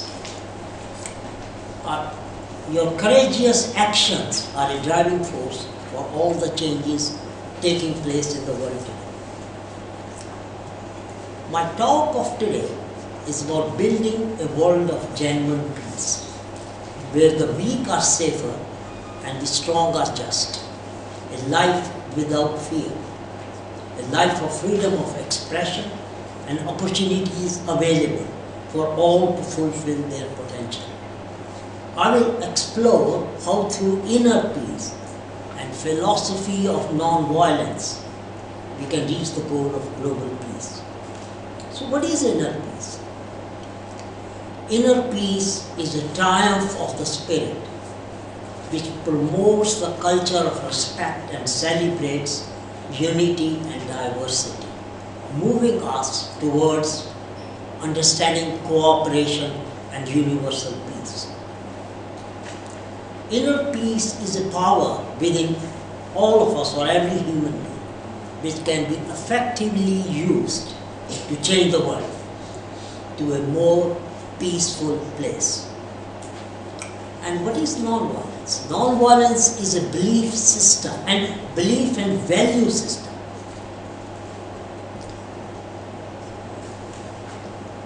which safeguards us against war, violence, and forms of injustice. A single person who experiences peace of mind, who lives in a non-violent manner, is contributing to world peace. In a way, most of us are contributing to world peace. I've learned through various experiences in my life that it takes perseverance to achieve a peaceful world. It cannot come instantly, and sometimes much work and effort will have to happen first before one can truly find inner peace. I'm going through some of the obstacles to inner peace. There are mainly 5 obstacles to inner peace, which are aptly described in the Indian scriptures in various ways in Vedic culture, Bhagavad Gita, Jainism, Buddhism, Hinduism, Sikhism. They are Kam, which is lust, Krodh, which is anger, Lobh, which is greed, and Moh, which is attachment, and Ahankar, which is vanity, and some of the speakers have spoken about vanity, pride, and ego already. These are the 5 basic causes of violence, leading to the suffering of human existence. The self-control of all these 5 evils, what I call, is the key to inner peace, and also the core contribution of some of the major religions of the world. The Venerable Dhamipitaka, in his book Buddhist Solutions for the 21st Century, said, truly, we have developed all kinds of things in the name of civilization, including science and technology, but we have paid too little attention to the development of ourselves. Such is the degradation of the human condition and that of the planet, that unless fundamental and radical social change takes place, we may already be looking at the accelerated decline of our human race. Let me share some profound challenges for the attainment of inner peace to global peace, which I examined last year while addressing an international peace conference in Jaipur, India. Firstly is the culture of militarism, which is the root cause of violence, wars, and hindrance to peace. What happened in Europe recently? The reality is that in 2015, world government spent 1.7 trillion, 1,750 billion US dollars on the military sector, which is about 2.5% of the global domestic product. While 2.6 billion people live on $2 a day, what can you buy with $2 a day? And 925 million people go to bed hungry each night. The UN Secretary General Ban Ki-moon observed the world is overarmed and peace is underfunded. As UNESCO Declaration of Culture of Peace said, since wars began in the minds of men, it is in the minds of men that defenses of peace must be constructed. Secondly, is there a way we can have growth without exploitation and mayhem?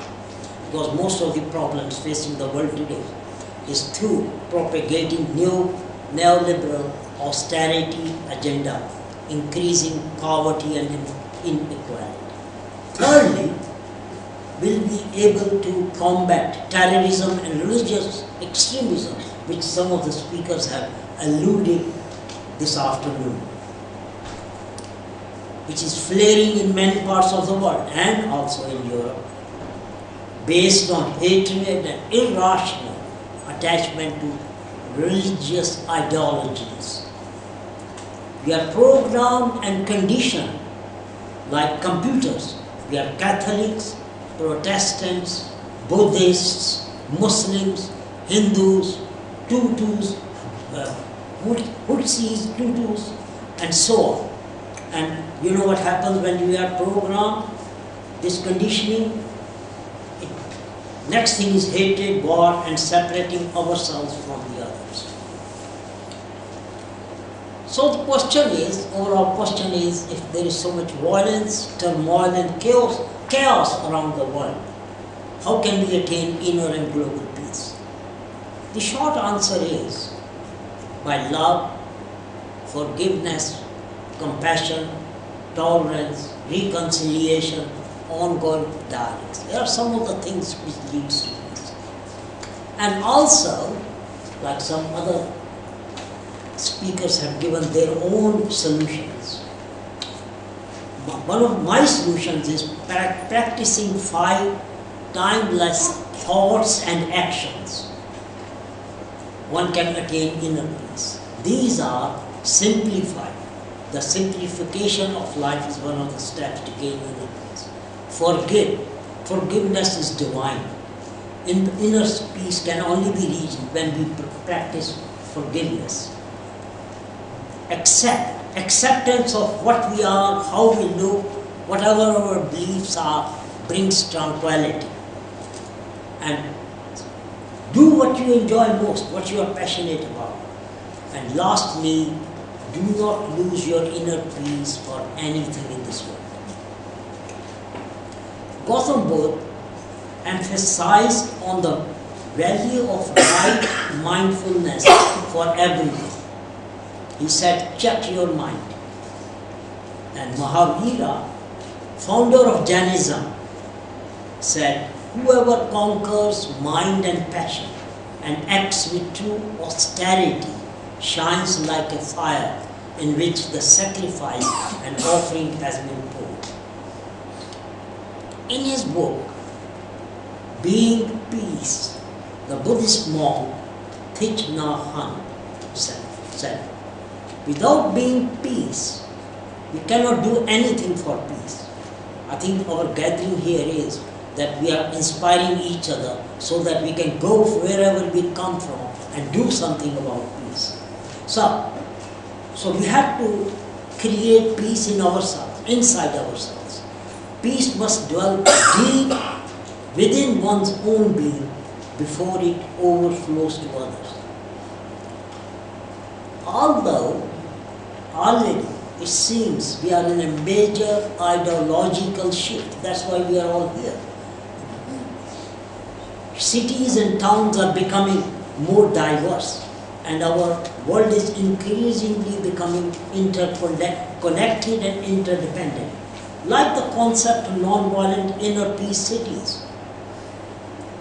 To create structures and systems to practice non-violence, promote and teach and even institutionalize non-violence at the local and national and world level.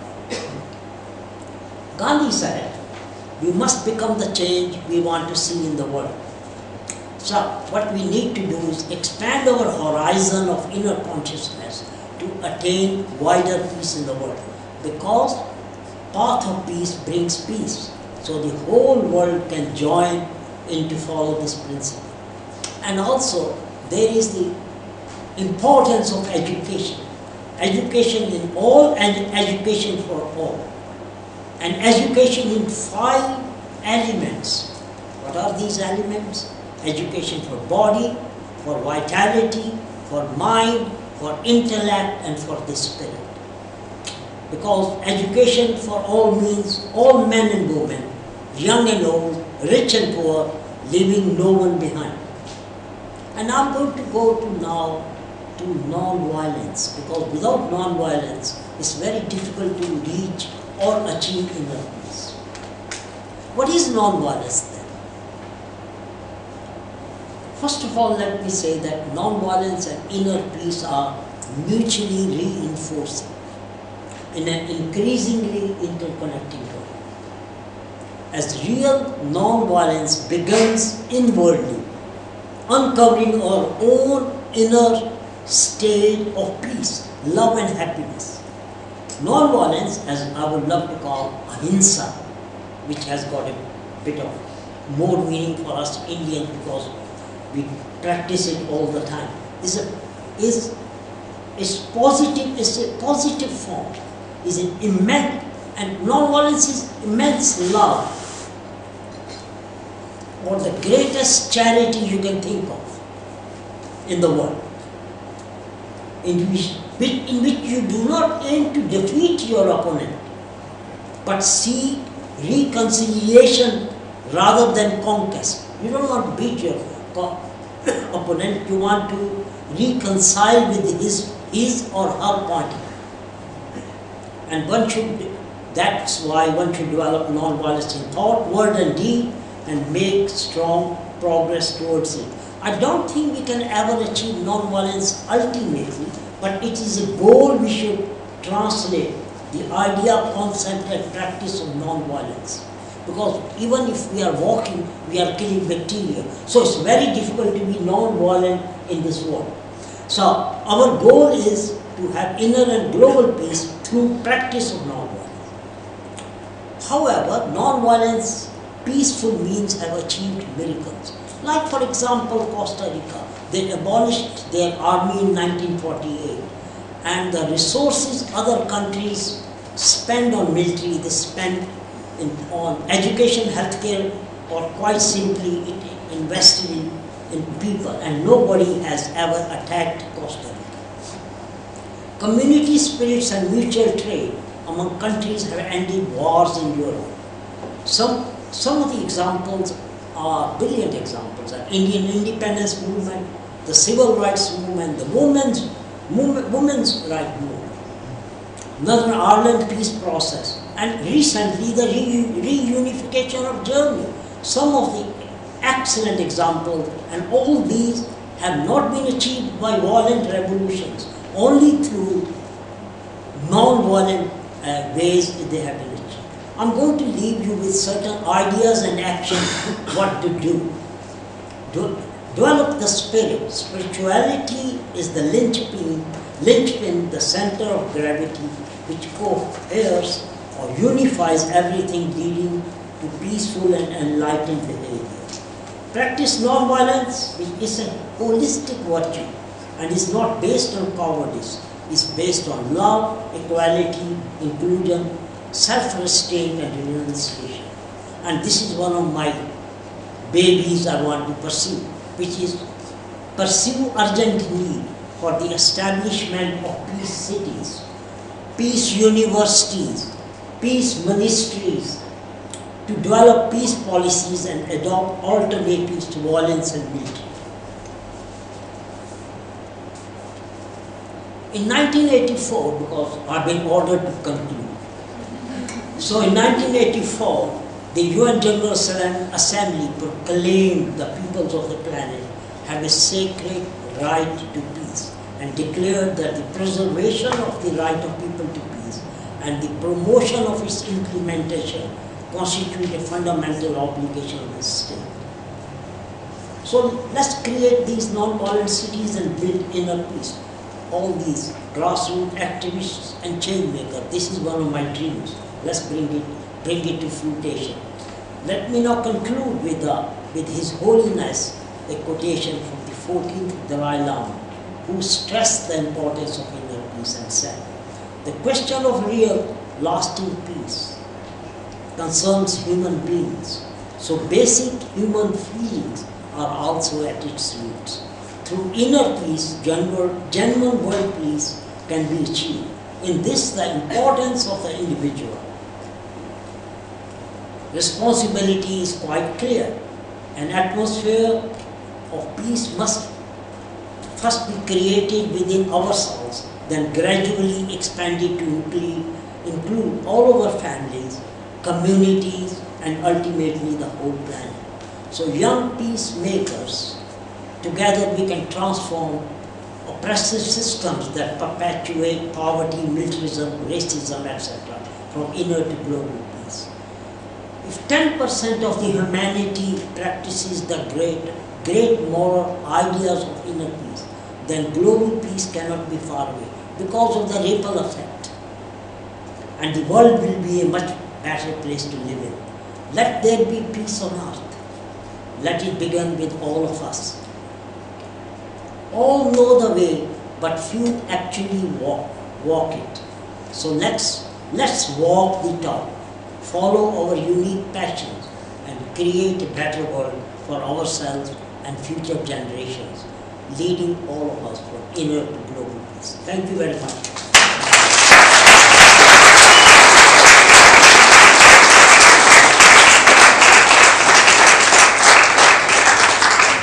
Thank you very much for such an inspirational speech. And now I would like to open the floor for questions. So you can ask any speaker anything you want. And we also have a live streaming, so we might receive some questions from people joining us live. Can I break the ice? It's easy. Thank you for all the panelists, and I was very inspired, but in particular by the last words by Vijay. Thank you very much. I have a very specific question. You said that education plays a big role in what we want to achieve. You have any idea, toolbox, or any way, some concrete that we could implement immediately, maybe in your organization, or some peace education curriculum that we could try as maybe community workers to implement? in this sense, or you can address us? I mean, I would want to answer that, Karolina. I would recommend, I would recommend that peace education becomes like compulsory in all the educational institutions all through the world. Because, as I said in my speech, the whole world is spending 1.7 trillion, 1,750 billion on military. And what's that achieving us? We have been to Afghanistan, then to Iraq, then to Yemen, and to Syria now, and all those countries. And we're killing people, and we have not been able to. Military interventions or wars have got no solutions. And it costs hell of a lot. And if we have got peace educations in our schools and universities and everywhere, we should be very compulsory. Things like United Nations Charter, and Universal Declaration of Human Rights. All these should be compulsory in schools so that students know there are solutions via peace in the world. And all these leaders and the corporates would let us believe that, oh, let's send the military and we can have solutions in Afghanistan, Iraq, but it hasn't happened. We have got the military for 16 years in Afghanistan, 13 years in Iraq, and those countries are going a bit more violent than before. So my way will be to but how and all that do it will take long for me to explain, but we should have that in all these places. Like, for example, citizenship. People should know what are the rights, responsibilities of the citizens of the world. That is very important, because we ourselves we can do things wrong if we haven't got the right education, what the obligations of the citizens are in this world. I don't know if I will be able to convince you, but you can have a private conversation with me afterwards. Thank you. Thanks, guys, for the speeches. My question is for Jonathan. To turn like regular entrepreneurs to social entrepreneurs, you need this shift of letting the ego go, but also letting this need for profit go and start thinking collectively. And what I've experienced when working with entrepreneurs or just when talking to my friends is when I use the word meditation, you're like, whoa, whoa, whoa, whoa, wait a second. And so like mindfulness is a big thing, but if you use the word meditation as such, it's still like in the mainstream, it's a bit of like controversial. So what are the exact tools or what are the steps that an entrepreneur needs to make in order to change that mindset and become a social entrepreneur? Great question. I think the first thing is to really understand that a social entrepreneur is someone that has an impact in 3 areas. They talk about the triple bottom line, which is people, planet, and profit. So it's actually important for us as social entrepreneurs and peace leaders to be able to put profit as a priority, but not the only priority. Because the idea is that we want our ideas to be sustainable. So we want our ideas to perpetuate. The goal is not necessarily to make $1 billion, but rather to have an idea that continues to grow with humanity because it's so important and it's so needed. And so in order to do that, it has to be financially sustainable. So that's one thing, is to really be okay with the idea of making profit. But in traditional business, a corporation, they are legally responsible to increase what we call the bottom line, which is profit.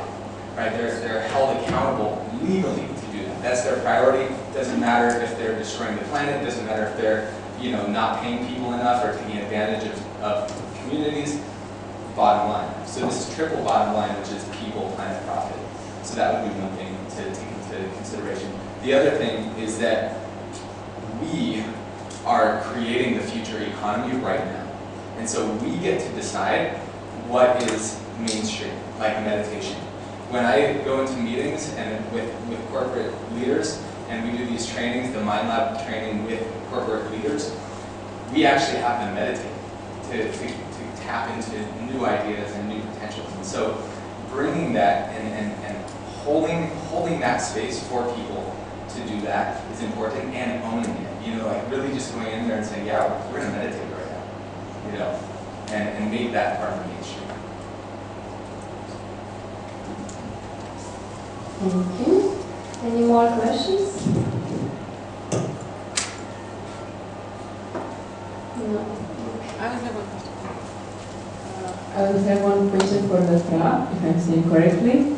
What challenges, if you have, what challenges do you have nowadays? I mean, do you have any challenges, or what are you confronting with? Or are you confronting with something? Of course. I still have to eat, I still have to drink, I have food, and I feel the same. So basically, basic human needs, I still have all the same. And before coming here, I also have a thing of washing my clothes because it's so big, it's no place to hang. So every little thing is different, I would say. Usually, people are facing challenges because they have so many things to take care of in their life. But now those things I have sacrifice. And because of that sacrifice, I have more vulnerability towards my self-development. So some people ask, what is the difference between one's life and normal people's life? So I'm not saying that I'm not normal anymore, but there are two kinds of roads. The roads that are going like this, and on the way there are a lot of flowers, a lot of temptation, and the other road is going straight to the destination. So basically, one's life is the road that goes straight to destination. It doesn't mean that the other road will not go to that destination. They go to the same way, but ours is faster, quicker. So because for you, 8 hours, maybe you have to dedicate for something else like work, hang around with friends, but not for me anymore. I have to keep so many kind of discipline, and then I have to take them out of my life. Yes. Thank you. We can take one last question. Hi, thank you very much for your speeches. Just one question, and it's, how can you attain inner peace when you know there's no global peace? I've been doing this for 11 years, like an activist or whatever you want to call it. And every time I sense that when you do so much work and you see things and you say, fuck, I cannot accept this. For example, if I cannot be inner peaceful, knowing what's happening globally. If I know that in Philippines I worked in Smoky Mountains and the kids working there will die in a few months because living in garbage and eating garbage, literally eating garbage. So I don't know, how could you for me having inner peace would be to shut down from the world and say, okay, I accept that. So how do you guys do that? I was wondering, for me it's very difficult to say, okay, I can be really peaceful while knowing what's going on. So if someone can answer that would be really nice. Maybe it would help, but... Do you address it to someone? I know, just generally in the whole, anyone who feels free to can answer it. Wow, it's $1 million question. You see, when we say that we can achieve global peace through inner peace, that is only part of the equation. Because although it is coming here today is a challenge for me, because my whole life has been spent on step in going to protests and the marches, and I was on the march in 2003, the war against Iraq, when 15 million people worldwide had gathered. But we could not stop the war, but somehow or the other, we delayed it by 6 or 9 months, because our position was that we said we want UK government and the US to get a resolution from the United Nations. So that delayed the war, but ultimately they decided they have to go anyway. without finding out whether Saddam Hussein had weapons of mass destruction or not. So that was a phony war, a war full of lies and liars. So coming back to your question again, there are political, economic, social reasons to global peace. So taking an example from my talk today, how can we have peace if there are 2.6 billion of our own human beings, brothers and sisters, are living in $2 a day, and 935 million people, for example, they will go hungry tonight. So it begs the question that in the 21st century, with the internet and social media, with the resources teeming out of the wealthy countries, the biggest trading bloc in the world is Europe, as you know. Yeah? The second is US, and then Japan and China, etc., etc. So with all that affluence and prosperity, we cannot feed the world. We can, of course we can. It is the other agendas, political, economic and social agendas. For example, the war-making agenda, the warmongers.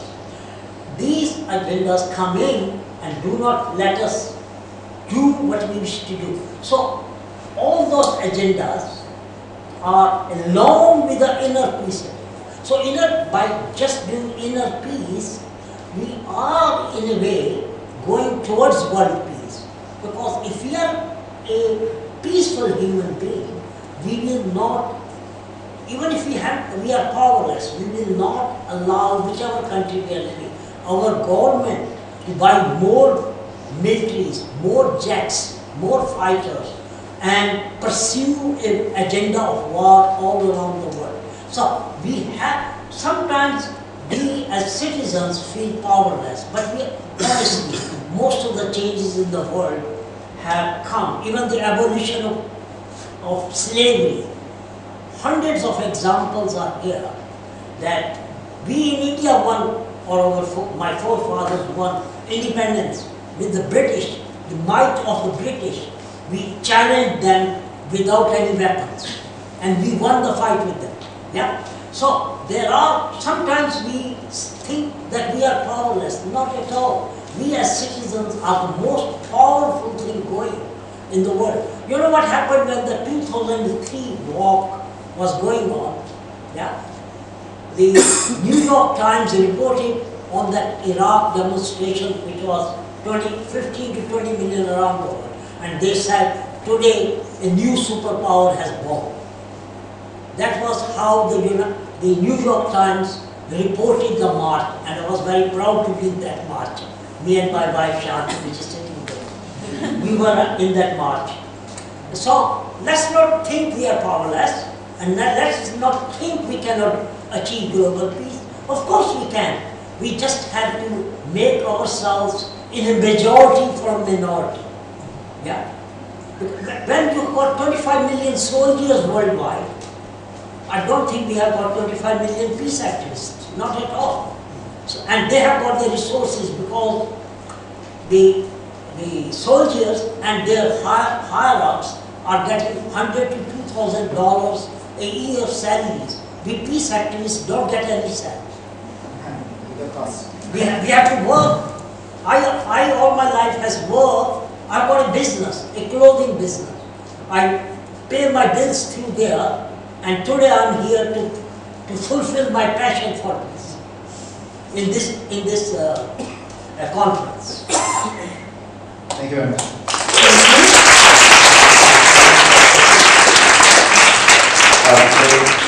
I think that's a brilliant answer from Mr. Vijay, but I'd like to add also my perspective about these questions. Actually, to me, you are searching at the wrong place. Because if your inner peace comes when you can see other people feel peace, that's not the best answer. Your inner peace comes when you search inside yourself. Your inner peace comes when you could stop your mind to worry about anything. That is the real meaning of inner peace. And when that inner peace happens, even though things do not turn into the way that you want it to be, you can still be happy in the way you are. And then you can continue changing, following the path that we just proposed. And I'm sure peace is going to happen.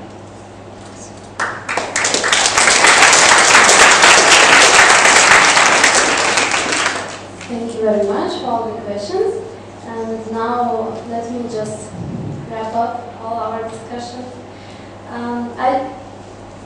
I would like to start from Salvi. I found in your question, when you shared your experience about the training, and then on the last day there was the Brussels event happening, and you raised the question, what more can be done?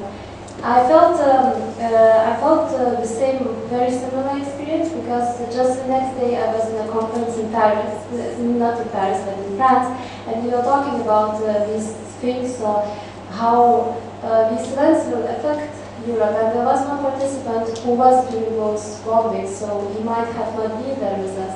So this led to a very important conclusion, which LP John mentioned, and it's very much connected. Now when if we want more tolerance, understanding, and peace in Europe and in our communities, first of all, as LP John said, we have to focus on joy, happiness, connection, and start from understanding ourselves and become peaceful from inside.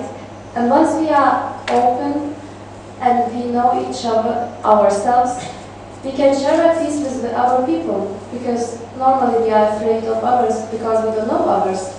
So if we are not able to connect with ourselves, how will we be able to connect with others? What Mr. Vijay mentioned about practicing timeless thoughts and actions, I think it relates very much to this path of inner peace to global peace. Forgive, accept, do what you enjoy, and don't lose your inner peace for anything else. Because whatever negative happens in this world or in Europe, in our communities, it doesn't mean that everyone is the same. And that if one person from one culture did one thing, it doesn't mean that we have to start going against the whole culture. So we have to be open with our open minds and open hearts very often. And Jonathan, thank you very much for activating us today, not only our mind, but our body too. And inspiring us to believe in our potential and the opportunities which are just here next to us, maybe. So just to finish, let's think that we can do everything, because I believe that everyone who is here and talking today, including me, thinks, I strongly believe that there is nothing impossible in this world, that we can do everything.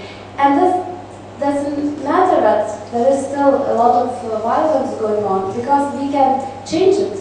We can start from small things, from ourselves, and go further to our communities, to our families. There are a lot of positive things happening, a lot of peace being spread. Of course, we need to spread much more peace, but we often tend to focus on the negative. So why don't we start focusing on the positive and live in the present moment and start within ourselves? Thank you very much for joining us here today. And you will be able to talk and have conversations with our speakers during the coffee break, which we will have just now outside of the room. But before finishing, as always, I need to give you some practical information.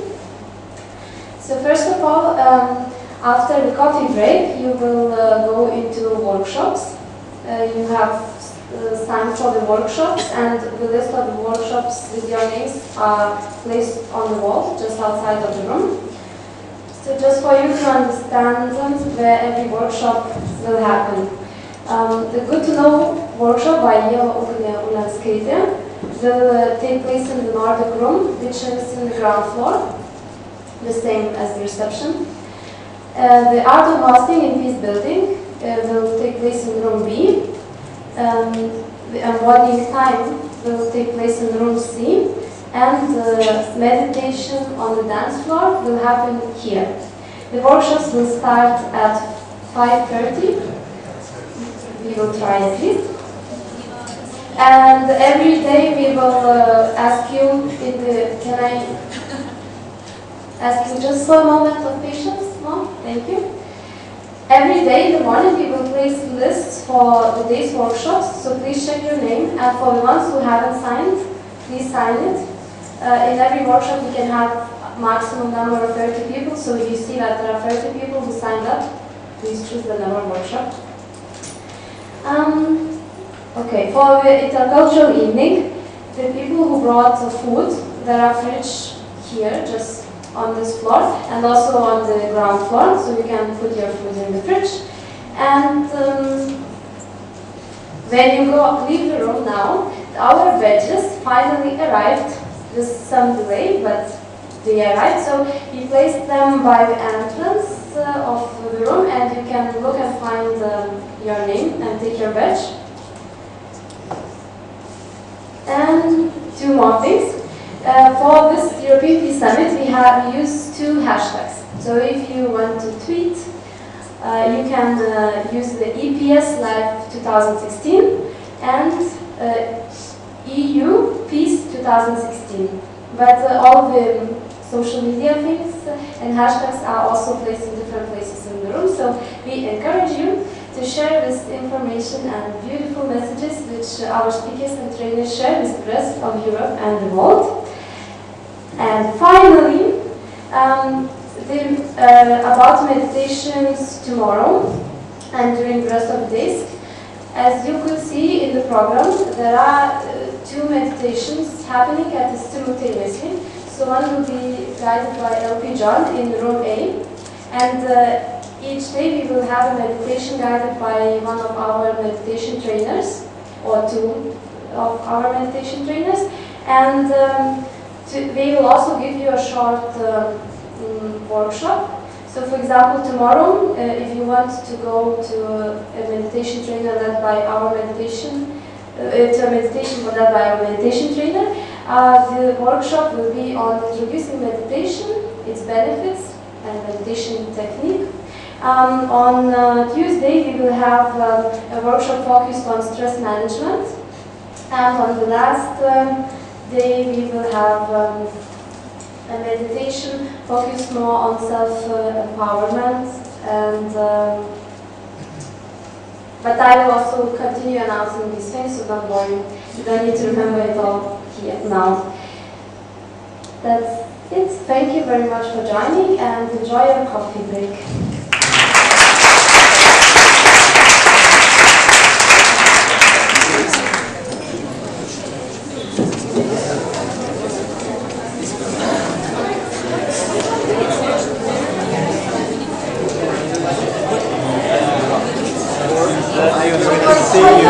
Conference or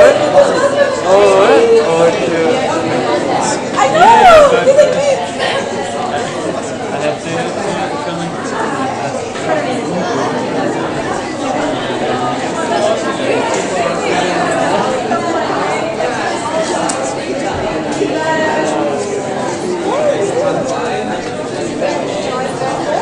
Yes.